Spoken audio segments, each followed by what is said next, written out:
Guys, Chris with Life and Real Estate. I'm chilling waiting for some food, so I figured I would make you guys a video here. So what we're going to talk about today, we're going to talk about cash offers, and why they're good and bad and indifferent, I guess you could say.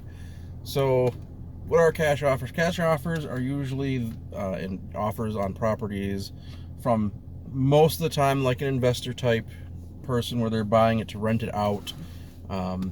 Or it's a fix and flip type situation where they're buying it at a lower price to fix it up and then resell it for a higher value.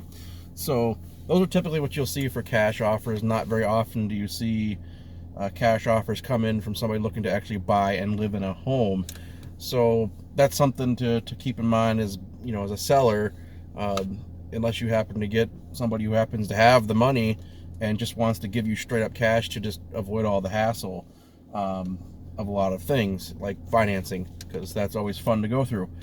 So we'll start off, what are these institutional buyers, whether it be investor or a company or whatever, what do they bring to the table with a cash offer? Well, they bring a quick close, so that's always great if you're looking to get it sold and out quick.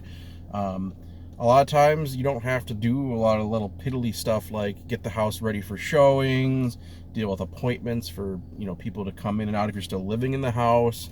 You don't have to deal with a lot of that kind of stuff, whereas a traditional buyer, you're looking at potentially some contingencies like, oh, this is broken from the inspection, can you fix it? And you're putting out money to get everything ready to go, and then you might have some additional costs if an inspection happens to find something that those buyers aren't happy with, which I wouldn't want to buy a home when there's something wrong either, so I understand the buyer's point of view too.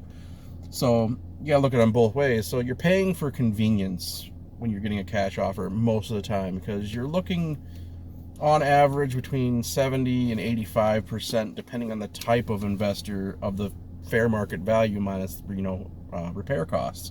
So on a $300,000 property, let's say that it has $15K worth of repairs that it needs, whether it be paint, carpet, things like that. You're looking somewhere in the ballpark of a cash offer 220, 230, somewhere in that general vicinity, things like that. So you're getting paid out a little less, but sometimes you're saving a lot more when you go down that road, because you're not paying seller concessions, which are typically things like the buyer needs a credit or this or that, and the commission is usually a little lower because you're only paying the one side on most cash offers. So as a seller, that's more money in your pocket and less out the door. And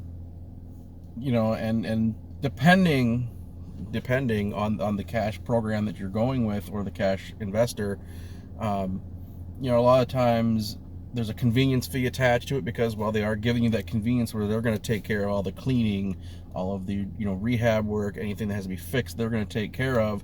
So you're paying a little bit for that, and you're paying for the quick closing, and it's cash. So there's not a lot of financing stuff you have to go through. It's just boom, there, you're ready to go.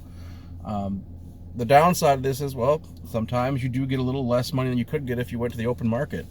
And I mean, it's not usually a whole lot as far as difference, because when you factor in all the extra stuff that you got to pay out, sometimes you come out ahead with the cash offer, sometimes you're a little under, but you still get that quicker closing rather than farting around the market for 30 to 60 days, depending on how long it takes to get a closing going.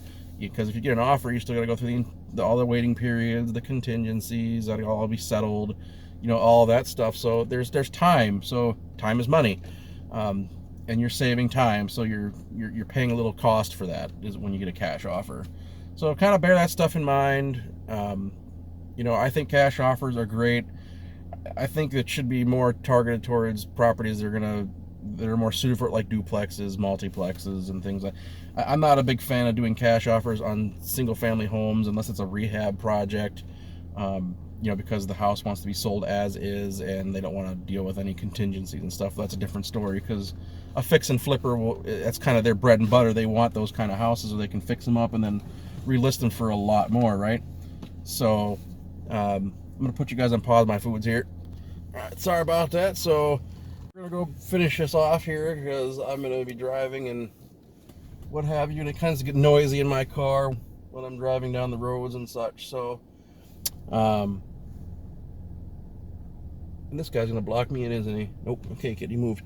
So that's kind of what my thoughts are on the cash offers. I don't typically like it on the residential stuff because, you know, there are a lot of buyers out there that can't get inventory, and well, I mean, the cash offers are buying a lot of those up because they can still do things. An investor can still rent them out and still come out ahead. So, you know, it's a give and take. Eventually, the market's going to cool down a little bit here. I mean, it's coming more into balance now, at least in Wisconsin, where there's more inventory showing up, and it's still, instead of getting like 20 offers on a property, you're getting like 6. So, I mean, it's still pretty hot, but you know, it's balancing out now, so that a lot of these buyers that have been waiting and waiting are finally able to start getting accepted offers on homes that they're interested in, which is nice.